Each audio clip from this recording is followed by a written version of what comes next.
What is going on, killers, and welcome back to the channel.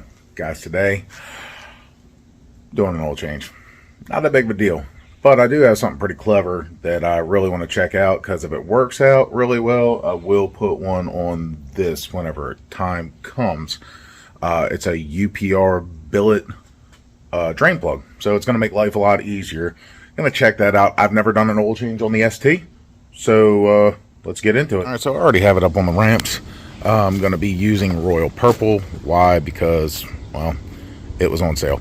A factory Motorcraft filter, because I pretty much refuse to use anything else. And this is the UPR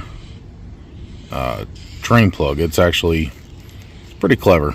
I'm going to take this inside where there's better lighting and give a little bit of a rundown on it. Actually, after thinking about it, I'm going to go ahead and take the factory drain plug out. That way we can get a side-by-side comparison real quick. Alright, like I said, the first time I'm changing oil in this, it's got a soft cover.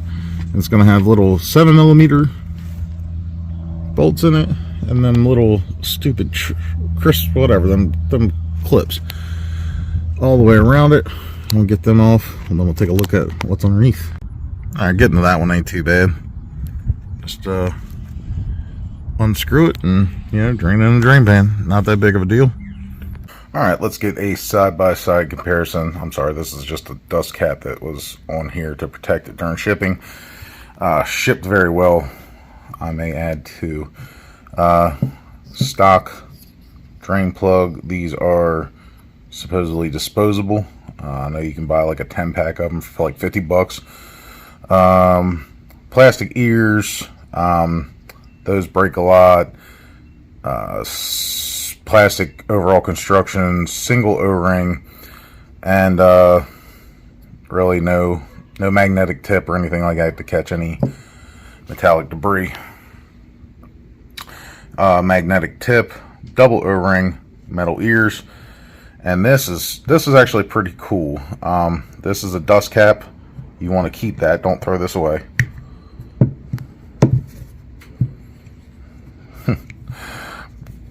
Totally gonna edit all this out because I only got one hand doing this and my hands are slippery.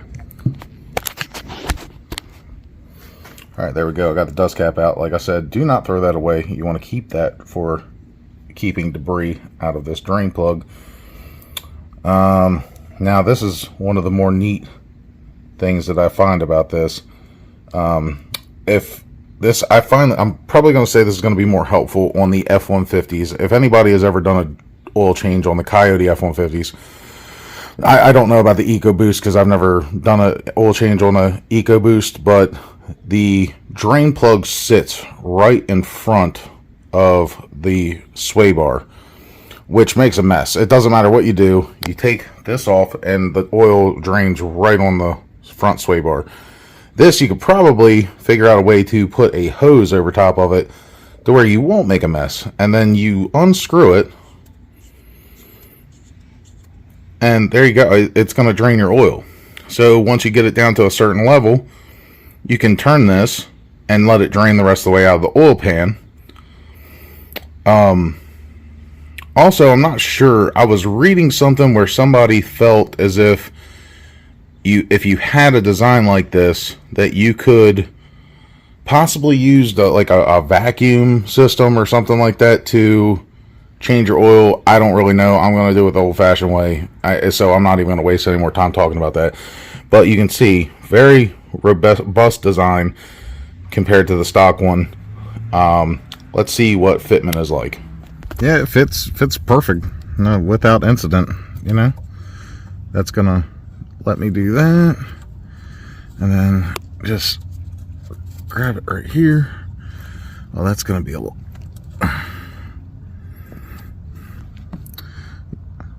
Yeah, all right. Fitment is perfect, without incident. Went right in. I'm not 100% sure on it. I know UPR makes great products, but I'm going to give it a chance. I'm not 100% sold on it yet. We'll see what happens. I guess you'll have to stick around, like, share, and subscribe, and stick around till the next oil change to see how well this works out. because I'm not about that life. I'm not about to just waste oil just to put in here and drain it out for everybody to see. You can wait 5,000 miles. All right, that right there, that is the oil filter housing. All right, it's at the top of the engine. Yeah, I know this is the new AFE is making it hard to get to, but I'll sacrifice it. So that is a 27 millimeter. Have that right here. And yeah, I'll go ahead and break that loose, and we'll go over what you got to do after that. So let me, all right, that is the filter number that you'll need, and in the box you will get your filter and some new O-rings. So when you take out the canister, I know it's kind of hard to, yeah, well, you can see it better on camera than I can in person because it shows up better, but this and this is an O-ring, and right here is an O-ring. You'll need to change all three. They should come with your filter. If not, get a better filter, or somebody stole stole the pack out of it. But anyway, yeah, just get a pick or a little pocket screwdriver like I have or something like that, change them up real quick, and then change out the filter. And just like that, there you go, new O-rings and new filter installed. We'll go ahead and throw this back in the car, basically repeating the process. I'm going to torque this down to good and tight.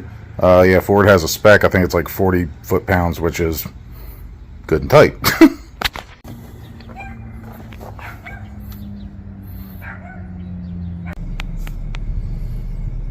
Alright, I just backed it off the ramps. I had to check all the oil pressure and all, you know, check to make sure that it had oil in it on the oil level.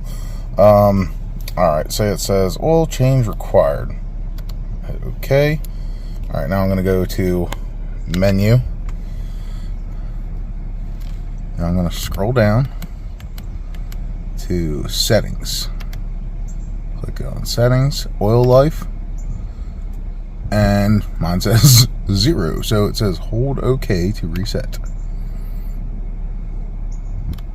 Boom, there you go, 100%.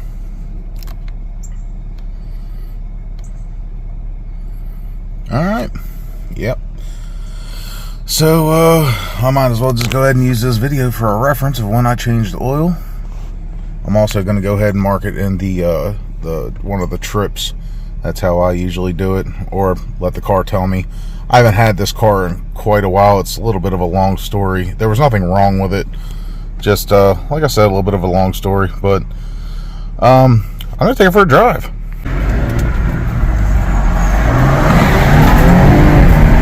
This thing has become so much fun to drive. I mean, you can't really beat it.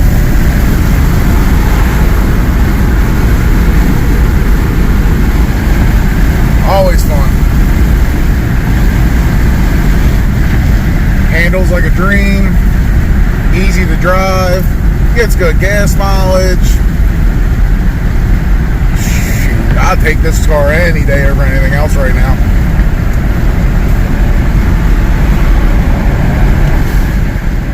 Well, there you have it, killers. That's how you do an oil change on your Explorer ST. I'm sure this probably pertains to other platforms that have the 3.0, like the Platinums and King Ranches and stuff like that, but I don't know for sure. I'm pretty sure, but I'm not 100% sure. I'm sure you can use this video as a guideline if you know anybody that has a Platinum or King Ranch Explorer. I personally don't. Sometimes these little maintenance videos like this are useful because a lot of people, there's not a lot of information out there. You know, some people just don't feel it's worth the time to make the video. Me personally, YouTube is a great tool for mechanics and electricians and such like that, the people of the trades, because things are constantly changing and you don't know what the next thing is going to bring to you. So I like making these little videos just for a reference point, and we learn together. So if you like what I'm doing here, you know, hit the thumbs up button, like, subscribe, whatever else you're supposed to do as a viewer. I'm just going to keep on making videos. Y'all have a good day.